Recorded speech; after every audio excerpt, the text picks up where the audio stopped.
दोस्तों, इस संसार में हर कोई बच्चा पैदा केवल इसीलिए नहीं करता कि वो बच्चा उसका बुढ़ापे में सहारा बनेगा।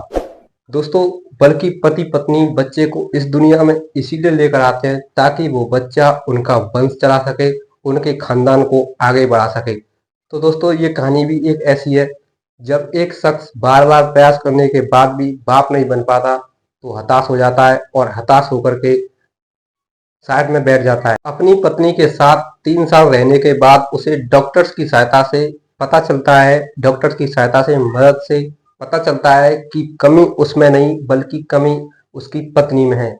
दोस्तों, जब कमी उसकी पत्नी में है यह जानने के बाद वह शख्स अपनी पत्नी को घर से धक्के दे करके बाहर निकाल देता है और वो अपनी पत्नी को केवल एक शर्त पर ही घर लेकर के आता है। दोस्तों, वो शर्त कुछ ऐसी ही थी, वो अपनी पत्नी के साथ एक लड़की को भी लेकर आता है जिससे कि वो लड़की के द्वारा बाप बन सके। तो दोस्तों, कहानी बहुत ही रोचक है, बहुत ही इंटरेस्टिंग है और इस समाज के एक परिवार की सच्ची कहानी है। तो दोस्तों, कहानी पूरी सुनने के लिए बने रहिए इस वीडियो में, और वीडियो में शुरू करने से पहले आपसे बस एक ही रिक्वेस्ट कि वीडियो को लाइक कर दीजिए और चैनल को भी सब्सक्राइब कर लीजिए, जिससे कि मैं ऐसी ही सच्ची कहानियां आपके सामने लाता रहूं और जिससे मेरा मनोबल बढ़ता रहे। चलिए दोस्तों, कहानी को शुरू करते हैं। दोस्तों, उस शख्स का नाम हरप्रसाद होता है और उसकी पत्नी का नाम गुड़िया होता है। जब हरप्रसाद को पता चला कि बाप बनने की क्षमता उसमें नहीं बल्कि मां बनने की क्षमता उसकी पत्नी गुड़िया में नहीं है, तो यह सब जानने के बाद वो अपनी पत्नी गुड़िया को घर से बाहर निकाल देता है। फिर इसके बाद गुड़िया रोते हुए अपने मायके पहुंचती है और अपना सारा का सारा हाल अपने बाप को सुनाती है। दोस्तों, वो अपने बाप को वो सब कुछ सुना देती है कि उसके पति ने उसे क्यों और किस बात पर घर से धक्के देकर बाहर निकाला है। दोस्तों, जब गुड़िया का बाप गुड़िया के मुंह से इन सब बातों को सुनता है तो दंग रह जाता है और मन ही मन सोचने लगता है कि कैसा पति है, पत्नी इतनी बुरी हालत में है, ये जानते हुए भी कि पत्नी ऐसी हालत में है, ये जानते हुए भी उसे घर से बाहर निकाल दिया है। फिर दोस्तों, जो गुड़िया के पिताजी थे, रामकिशोर जी थे, वो अपनी बेटी के ससुराल पहुंचते हैं, अपने दामाद के पास पहुंचते हैं और दामाद से पूछने लगते हैं कि उसने अपनी पत्नी को, उनकी बेटी को क्यों बाहर निकाला है।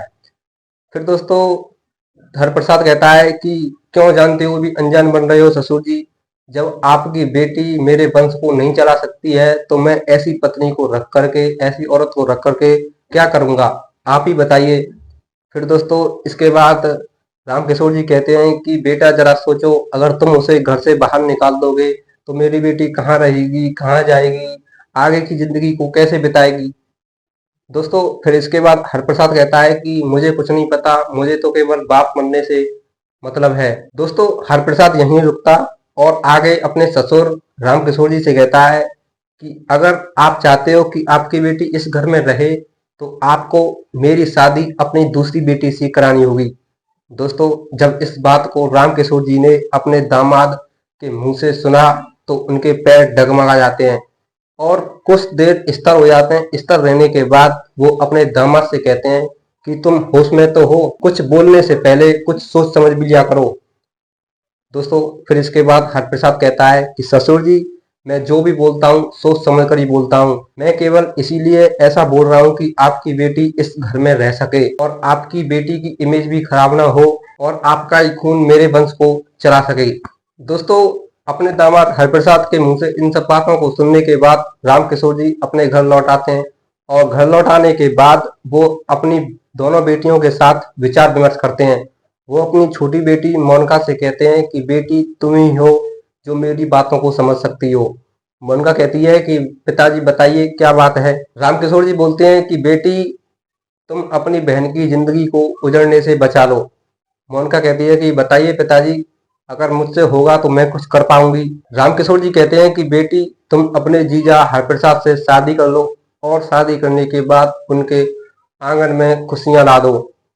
दोस्तों, जब इस बात को मोनिका ने अपने बाप के मुंह से सुना तो वो दंग रह जाती है और इसके बाद वो अपने बाप से कुछ बोलती है और ऐसा बोलती है कि जिसे सुनने के बाद दोनों बाप बेटी, जो कि गुड़िया उनकी दूसरी बेटी थी और बाप रामकिशोर जी थे, आंखें फटी की फटी रह जाती हैं। मोनिका कहती है कि क्या कह रहे हो पिताजी, आप जानते भी हो, आप उस शख्स से मेरी शादी करने की बात कर रहे हो जो मेरी बहन का पति है। मैं अपनी बहन की सौतन कैसे बन सकती हूँ, जरा आप ही बताइए। फिर दोस्तों इसके बाद जो मोनिका की बड़ी बहन थी, जिसका नाम गुड़िया था, गुड़िया अपनी छोटी बहन मोनिका के पैरों में गिर जाती है और गिड़गिड़ाने लगती है और कहती है कि मुझे कोई आपत्ति नहीं है बहन, तुम मेरी सौतन बनो या मेरी प्यारी बहनी ही बनी रहो, मुझे कोई आपत्ति नहीं है। बस तुम उनसे शादी कर लो, बस तुम उनसे शादी कर लो, मुझे कोई आपत्ति नहीं है। तुम उनकी जिंदगी में खुशहाली ला दो, उन्हें एक संतान दे दो। दोस्तों उन तीनों बाप बेटियों में वार्तालाप होने के बाद जो मोनिका थी वो शादी करने के लिए राजी हो जाती है और 2 दिनों के बाद ही हरप्रसाद और मोनिका की शादी कर दी जाती है। दोस्तों वो कहते हैं ना कि एक मर्द केवल एक खूबसूरत औरत को ही टाइम देता है, उसी के साथ ज्यादा समय बिताता है। और दोस्तों ऐसा ही होता है गुड़िया के साथ। उसका पति हरप्रसाद उसे समय नहीं देता, बल्कि अपनी दूसरी पत्नी मोनिका को समय देता है। दोस्तों गुड़िया उस घर में केवल एक नौकरानी बनकर रह जाती है। 1 साल बीतने के बाद उस घर में खुशियों का सैलाब उमड़ने लगता है। दोस्तों उस घर में एक नन्हा सा बच्चा जन्म लेता है, जो बच्चा मोनिका के गर्भ से पैदा होता है। दोस्तों हरप्रसाद को बाप बनने का अवसर मिल जाता है, वो बाप बन जाता है। दोस्तों जब मोनिका माँ बन जाती है तो माँ बनने के बाद जो मोनिका का प्यार था वो अपनी बहन गुड़िया के लिए कम हो जाता है। दोस्तों एक कहावत है कि अगर बांझ औरत का साया एक बच्चे के ऊपर पड़ जाए तो बच्चा बीमार हो जाता है, बच्चा ठीक नहीं रहता। और इसी कहावत को मानते हुए, इसी बात को मानते हुए मोनिका अपनी बड़ी बहन गुड़िया को घर से बाहर निकलवा देती है। दोस्तों जिस बहन ने उसकी शादी अपने पति से करवाई हो, वो बहन अपनी दुखी और लाचार बहन के बारे में नहीं सोचती और उसे दर दर भटकने के लिए छोड़ देती है और उसे हमेशा के लिए घर से बाहर निकलवा देती है। तो दोस्तों ये रही कहानी। जब गुड़िया को घर से धक्के देकर के बाहर निकाल दिया जाता है तो गुड़िया अपने बाप के घर पहुंचती है और अपने बाप के साथ ही मेहनत मजदूरी करके रहने लगती है, अपना पेट पालती है।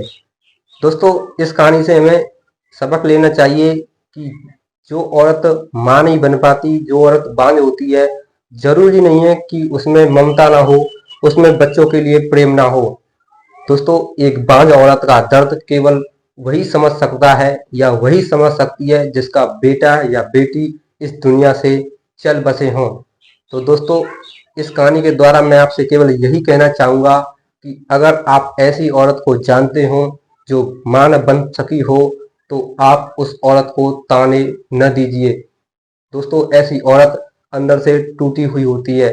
तो दोस्तों कैसी लगी कहानी? अगर कहानी अच्छी लगी हो तो वीडियो को लाइक कर दीजिए और चैनल को सब्सक्राइब कर लीजिए, जिससे कि मैं ऐसे ही इंटरेस्टिंग कहानी, समाज की सच्ची घटना, समाज की सच्ची कहानी आपके सामने लाता रहूं।